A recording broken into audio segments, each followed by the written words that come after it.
Nag-enjoy naman ba? Nag-enjoy. Yan, so, salamat kahit pa paano nag-enjoy kayo. So, pagpasensyahan nyo na, meron tayong konting kasiyahan, pero tingin ko naman, medyo sapat naman na yung hinanda namin ng mga HR, tsaka ng management para sa inyo. So, ang ano lang din dito is way din ito ng pasasalamat natin. So, yung sa pag-close natin ng project natin ng FCRS, project natin ng DOP. Alam ko mahirap, kahit ako nahihirapan talaga ako. So, alam ko, karamihan sa inyo nahihirapan din. Pero thank you at kinaya natin tapusin yung ating project. So, pasalamat sa lahat. Salamat sa dating kasama natin sa trabaho pero right now wala ngayon sa company. Claire. Claire. Si Eunice. Hindi, si Eunice wala. Tapos pasalamat din dun sa naging grupo natin pero shared sila sa ibang project. So, Abby, ni Jelay, ni Randy. Si Randy kahit sa ibang project at tinutulong siya sa atin. At maraming salamat din dun sa talagang full-fledged na FCRS at DOP. So maraming salamat at kung hindi dahil sa inyo hindi natin matatapos yung ating project na kahit papano kumita ng konti at on time. Hindi siya on time talaga. On time siya kasi napakiusapan natin yung ating kliyente pero kahit papano hindi tayo na-delay sa ating commitment sa ating kliyente. Pasalamat na rin dun sa ating mga bagong grupo natin sa DOP3. Thank you. Salamat din sa mga Alpay Girls. So, ano lang, kumaga, tuloy-tuloy sana tayo na magkakasama sa mga susunod na projects natin. Lagi tayo successful. Gawin natin lahat ng ating makakaya para matapos natin yung ating project.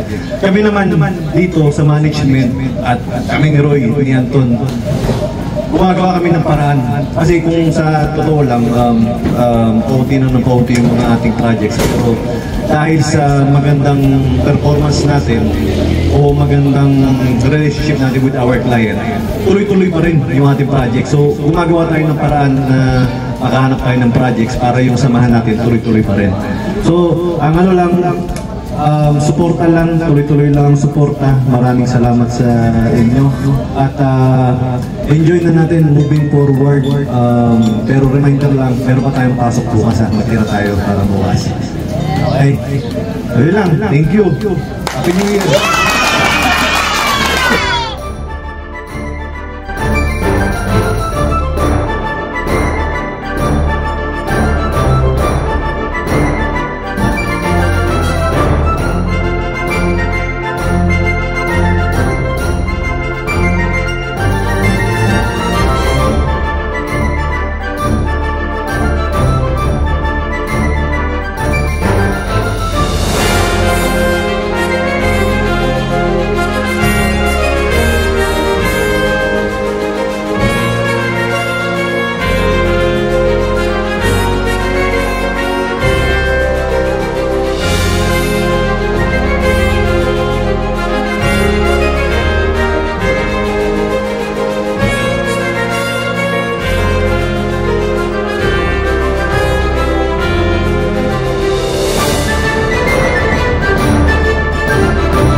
kino-cover natin yung laro nila. Nagkaroon tayo ng International Beach Volleyball. So ito yung mga players natin. So meron tayong professional commentator and the person of Royce. Sa ngayon si Ma'am Ivana. Yan. So start na yung game, guys. Let's watch it. Maliligo si Elmer at saka si Sir Ramil. Una, di muna tayo maliligo. Grabe ang init. Masisira ang skincare ng lolo niyo. Skincare ng lolo niyo. Skincare ng lolo niyo. Bye-bye for the day. Bye-bye for the meantime pala. Hindi bye-bye for the day. Bye-bye for the meantime. And siguro mamaya-maya ay uwi na rin kami. Pero before kami uwi is maliligo muna. And after is bye-bye.